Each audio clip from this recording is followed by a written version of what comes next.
Okay, so we absolutely thought we had it with this 2020, Tishri 10 being Atonement Day and being the Jubilee release day of the Third Kingdom Jubilee, which is the month of 2020. Tishri, which is a 150th month counting from 2008 ER1, which was the first whole month of the sacred Sabbath after Jesus' lease, 6,000 year lease on Adam expired, his ARC lease, Angelic Ransom Covenant lease, expired 2008, December 14, and he married his first presence wife in the first one as he marriage on December 22, first fruits after December 14.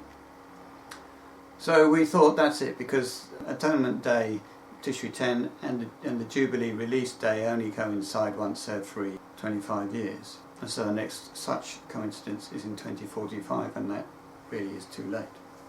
And so we were really excited, and we thought, well, the time of distress must begin Tishri 14 then this year. And it didn't.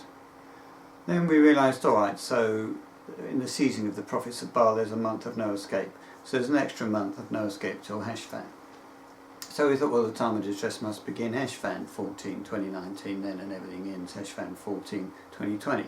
Wrong again. And this is why. Everybody underestimates the mercy of God. And for a sort of stereotypical, traditional, classic Bible Belt Christian, what I'm about to say will be fairly astonishing, but to somebody motivated by love and who understands that God is love means that God invented it. God is the creator of love. It's his masterpiece, and he defines it. And he is, as what's that actress's name in salmon fishing in the Yemen, Emily Blunt. That's right. As Emily Blunt would say, an impossibly loving God. So this is the extent of his love. It's quite astonishing. These Passovers are more complicated than even we imagined. Humans like to have everything, the end is one day. I thought 2008, December 14, that's the end. And then we thought, alright, 2010, Tishri 10 or 14, that's the end. But the cup in Genesis 40 was in the hand of the chief of the cupbearers. It was given to the hand of Pharaoh. And it was Pharaoh's cup, actually. So Pharaoh's cup, the 1NC cup, in a hand, 5 fingers, 5 Passovers. Well, we know there's 3 Passovers, one of those on Pharaoh's throne, one of the maidservants grinding at the mill, or working at the mill or whatever, and the other one of the captive in the prison hole. We know there's 3 Passovers. And there was 3 bloods on the door, 2 on the left and right door frame pillar and 1 on the lintel, which stands for 3 marriage bloods actually, or 3 Passover bloods, because the Passovers are engagements for the marriage. And the blood of the marriage is, on the sheet. When that is the marriage, the joining of the 2 fleshes, which ought to leave blood from the hymen. It never does these days, but in those days it did. 3 Passovers, but 5 nights. The reason for that is there's 3 of each, and they overlap, so that you get the early, regular and late first Passover, the early, regular and late second Passover, and the early, regular and late third Passover, in circumstances where the first Passover is the early second Passover, etc., etc. So the first night would be the early first Passover, or the early Passover of Pharaoh. The second night would be the regular Passover of Pharaoh and the early Passover of the maidservant. And the third night would be the late Passover of Pharaoh and the regular Passover of the maidservant and the early Passover of the guy in the prison hole. The fourth night would be the late Passover of the maidservant, the regular Passover of the captive in the prison, and then the 5th night would just be the Passover of the late Passover of the captive in the prison. And the executions occur at the 3rd of these. And the reason there's 3 of them is that God's law is that there should be 2 or 3 witnesses to any offence, and if it's a capital offence there should be 3 witnesses. If it's a non-capital offence, 2 is sufficient. Passover is a capital situation where you can be executed or not, therefore you need 3 opportunities. Putting it another way, you need an opportunity to deny the Christ in that night 3 times, as it says in Matthew 26:40 something, as Peter did. So for those reasons there's 3 of each Passover, and there's 3 groups being passed over. Now, in the case of the watchtower, those 3 groups are the first one of Pharaoh are the ones in the Bethels. The Bethels are the head offices which run the watchtower. So the firstborn of Pharaoh are the firstborn in the Bethel congregations, or the firstborn in each Bethel, and all the 1NC reserves in the Bethel. The men being the 1NC reserves, the beasts being the 4EC baptized or unsanctified people in the Bethels. And then the handmaidens, the maid servants at the mill, that's the congregations. And then the guys in the prison holes, that's those who've been disfellowshipped or disassociated, but who are still captivated by watchtower doctrine and theology, but aren't in the church. And then the same must be true of the final Abrahamic or Adamic Passovers, however you want to look at them. They're Passovers of 1AC contracted Adam. But the three groups for them which we hadn't realised, we thought it was public sector, private sector, prisoners, but no. It's not. It's Christians, Babylonians and irreligious people. Babylonians meaning everybody in a religion which isn't Christian, irreligious people meaning people who steer well clear of religions, not trusting men to do any job even for God. And basically they're nearly always 100% right. Very rarely does man get appointed to work for God, and when he does, he nearly always becomes, or actually always becomes, corrupt eventually in this system. So, having understood that, we now know that the last 5 Passovers of Abraham, and there's 5 of them, not 3, not 4, which is why everything gets extended a month. They're Passovers of Christians first, then of the maidservants at the mill, then of the captive in the prison hole. And I can't quite decide whether the irreligious people are the captives in the prison hole or whether the people in Babylon are the captives in the prison hole. I suspect that it's the people in Babylon who are actually the captives. I may have this the wrong way around on the website. So this is what happens. Let me just give it you. It's fantastic. See, there's a Jubilee release, and that's when Adam is restored. That is when Christian Adam is restored. Tishri 10, 2020 is his last day of entrance into Zoa. He then gets Passover executed on Tishri 14. He then gets resurrected at first fruits thereafter, which is Tishri 20. That is when death is brought to nothing, in the words of Paul at 1 Corinthians 15:24, for Christian Adam. He's dealt with first, and his last chance to enter Zoa is Tishri 10. Then he gets one more month actually when he can be seized without entering into Zoa, and he would go to Hades and be resurrected actually at the Samaritan call in ER 2022. The Kingdom Samaritan call, that is, from the Kingdom installation and appointment. The appointment is 2020 Tammuz 16 late Zoa. First fruits installation is 2020 L5 late Zoa Pentecost. So that's the Christians. They go first, and they fulfill everything we thought applied to the whole of Adam. It doesn't, it just applies to Christian Adam. Because they're Pharaoh's kids, because Pharaoh's Jesus in this case. Then you get the guys in the maid servants at the handmill. On the website it says that that's the Babylonians. I'm not sure that it is. It may be the irreligious people next. This is a handicap race. Okay, the Christians have a head start, so they get less time. Probably if you're not in a religion at all, it's easier to become a Christian than if you're in a different religion. It's not so easy if you're a Muslim to decide, I'm going to become a Christian.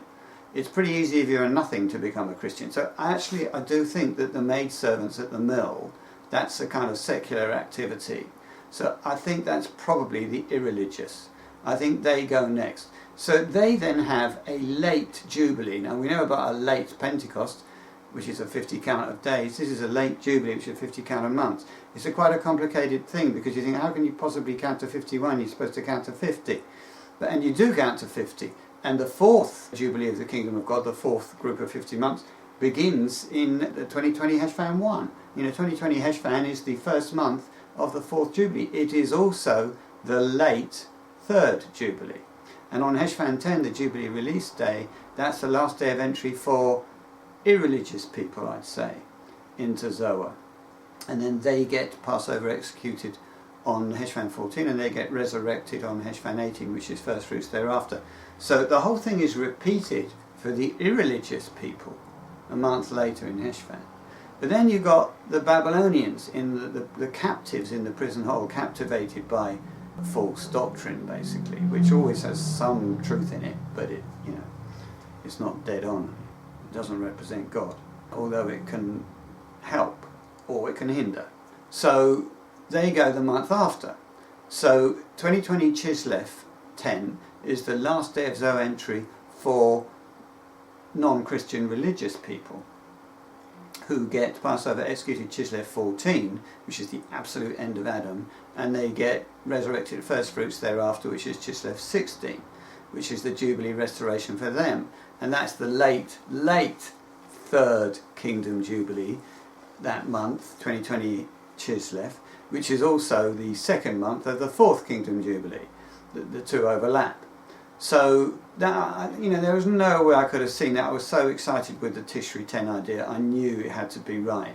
What I didn't know is God was 2 steps more merciful than I'd imagined. He's not just saving Christians. I knew he was going to save people who weren't Christians, but I thought you had to have faith initially. Then we realised that love was sufficient, so you don't need faith, so he can save irreligious people too. And that's the deal. He saves the Christians who must enter Zohar by Tishri 10.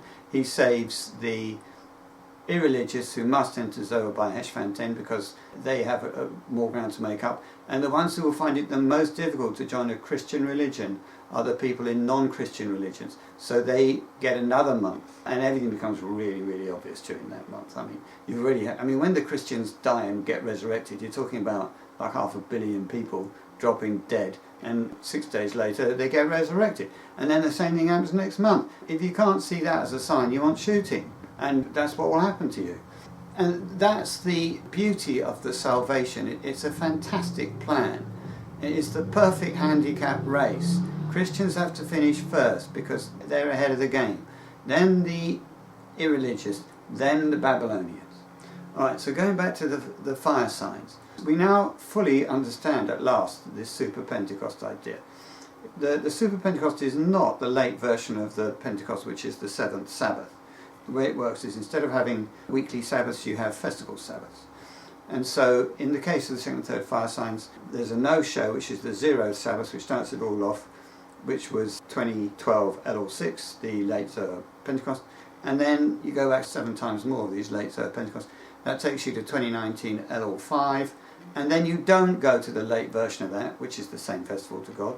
You go to the next Pentecost after that, the next Lord's Witness Pentecost after that, which is the 2NC Pentecost, which is Heshvan 22. And that's the Super Pentecost of the pattern. Because a Pentecost is a no-show, or nothing, a 0 Sabbath, and 7 Sabbaths, and then the 8th Sabbath is the festival. So this 8th Sabbath, this Super Pentecost, that's when the fire sign must occur, or it can occur at the late version of that, or it can occur at the 7th Sabbath, the day before, or it can occur at the late version of the 7th Sabbath. Those are your 4 options. In the case of the first fire sign, which was the fire on Mount Carmel in Israel 2010, Chislev 20 to 23, it occurred on Chislev 20, which was the 7th Sabbath of the late 2NC Pentecost, and it raged on through the Pentecost and was seen by somebody in our church as a sign on the weekly Sabbath, Chislev 22. It was probably seen by Laodicea earlier than that, if I read the scriptures correctly. That's the Pentecost, the fulfillment for the first fire sign. But for the second and third fire signs, it's all late. So the fulfillment is the 7th Sabbath of the late 2NC Pentecost, which is 2019 Chislev 21, and the late 2NC Pentecost itself, which is 2019 Chislev 22.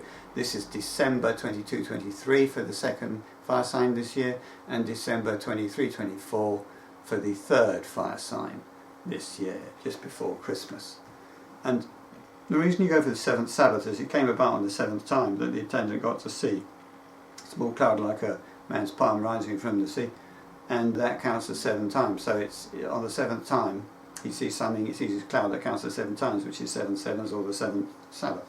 So there you go. The fire signs have to occur on the 7th Sabbath, or the Super Pentecost, or the late versions of the same. So that's the fire signs.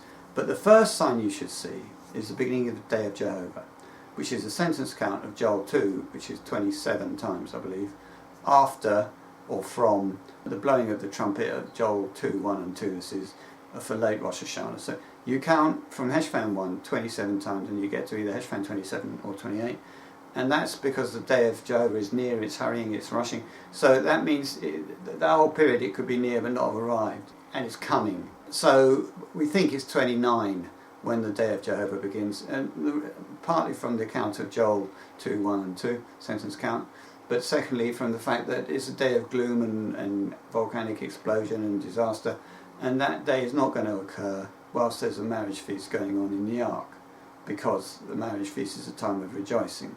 So we think that on the 29th of Heshvan, and that is Saturday, Sunday, the Sabbath is the 28th.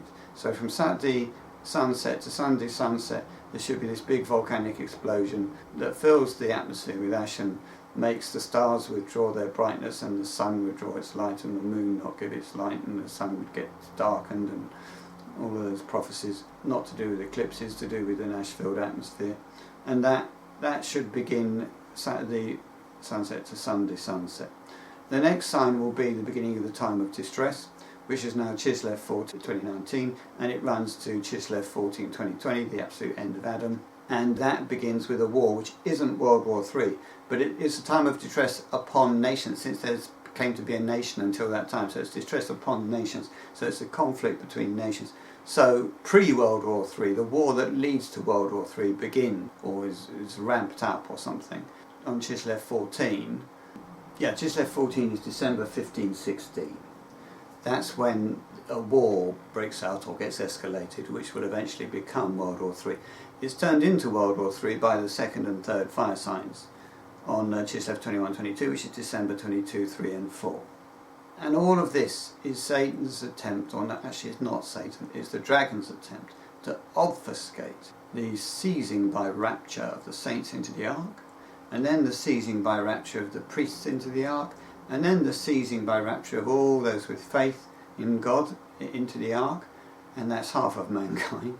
3.5 billion people disappear into the ark by Sivan 7, 2020. And then all of those remaining down here, 50% are saved and 50% go to hell. But they're saved in the order Christian, then irreligious, then Babylonian. Thank you.